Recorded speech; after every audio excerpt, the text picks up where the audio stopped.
a gente vai falar de morte. E é sempre polêmico falar de morte, né? Tem algumas pessoas que não aceitam, imagina, não fala disso, você está traindo. Fala a verdade para mim, só de ouvir esse assunto já te dá aquela gelada na barriga? Porque para muita gente dá.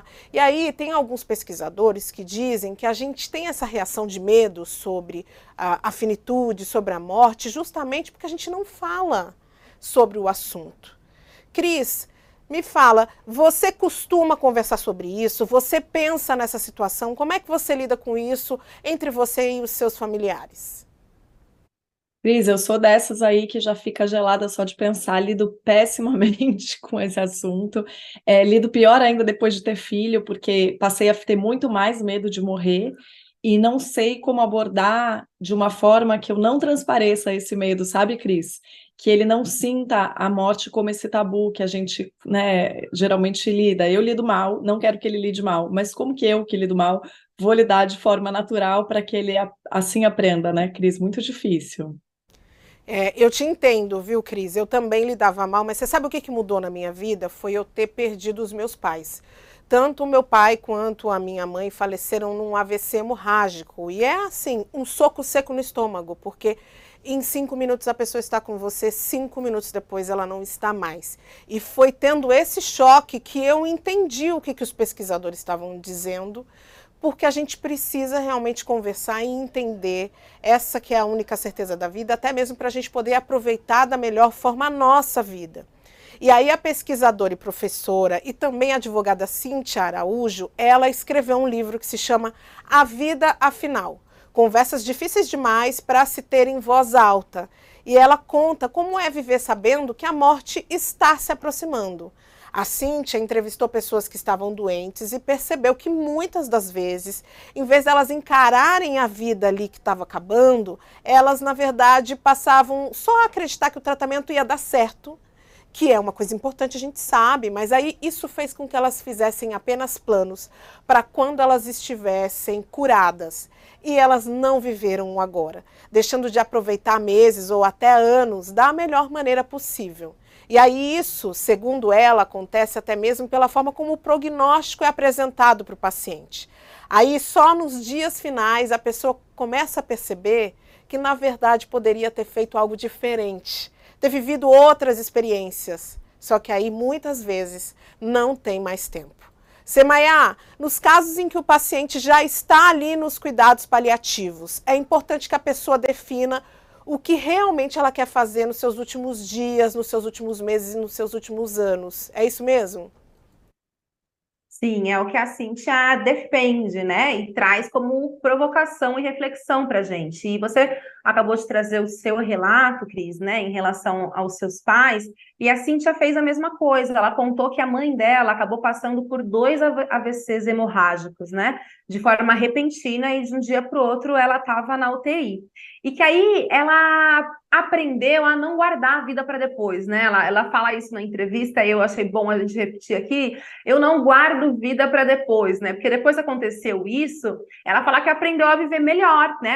Ela não consegue impedir a morte, mas pode viver bem até que ela chegue. E aí é um pouco daquilo que a gente fala, né? Não deixe para amanhã o que você pode fazer hoje, depois você vai se arrepender. E a Cíntia disse que sim, é muito importante para a gente, quando estamos no momento de despedida, né? No momento de que realmente a morte se aproxima, essa possibilidade de termos consciência do nosso prognóstico e se relacionar, ter essa coragem de se relacionar, faz com que a gente possa tomar algumas decisões e encerrar alguns ciclos, né? Então, ela disse, por exemplo, se você sabe que a sua vida está no fim, você pode, por exemplo, querer fazer alguma coisa antes da morte, se reconciliar com alguém, deixar um legado, escrever um livro. A gente falou aqui tanto de Rita Lee, né? Rita Lee fez isso, escreveu um livro.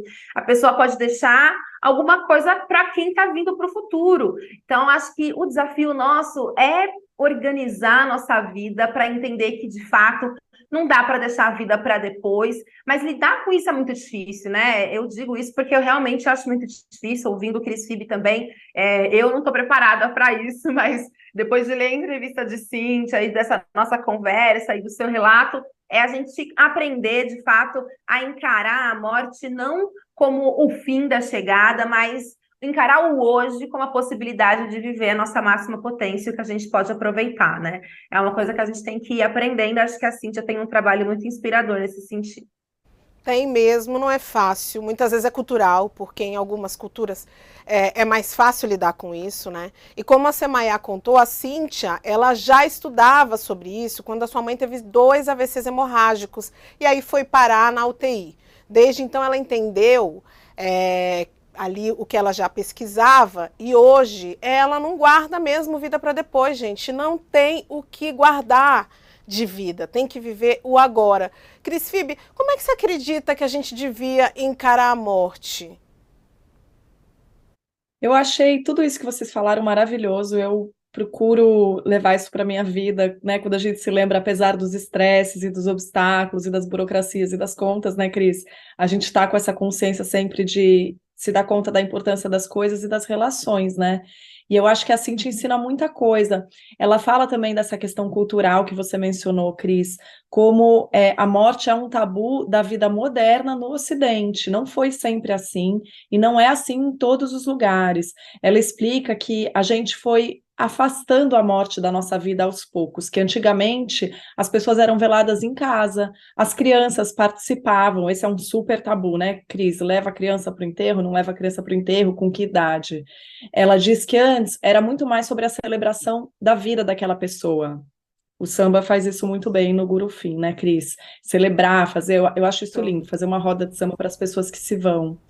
E ela conta, Cíntia, que aos poucos a gente foi escondendo, usando metáforas para quando alguém morre, né? A gente fala aquela coisa para as crianças, virou estrela, e a gente vai, de alguma forma, camuflando essa realidade tão dura que é perder aquela pessoa para sempre.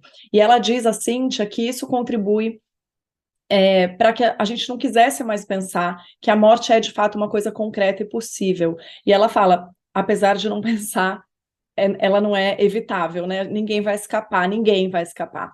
E ela diz também que com o aumento da expectativa de vida, a gente passa a projetar o futuro e pensar em viver até a velhice, e que nem sempre é assim, a gente sabe, nem sempre a gente consegue chegar na velhice. Então é importante que a gente vá pensando sobre isso para aceitar melhor e, de repente, como a gente falou, viver melhor assim, né, Cris? Com a consciência da morte. Viver melhor e até mesmo pensar como é que vai ficar a constituição da família se a gente falecesse repentinamente, né? Como ficam os filhos. Cris, eu gostei que você falou essa questão depois de ser mãe. Eu também passei a ter mais medo da morte, ter uma relação ali, mas é um medo também que fez com que eu me preparasse melhor, de repente um seguro de vida, onde é que está o dinheiro, como que meu filho vai se virar, tudo isso.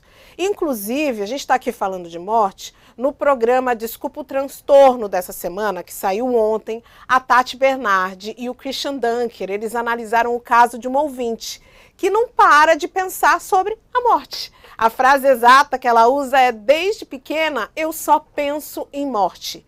Fantasio sobre como deve ser uma vida sem pensar sobre o fim dela. Se você quer saber mais como a psicanálise avalia esse caso, gente, assiste esse episódio em Universa, no YouTube ou no Spotify.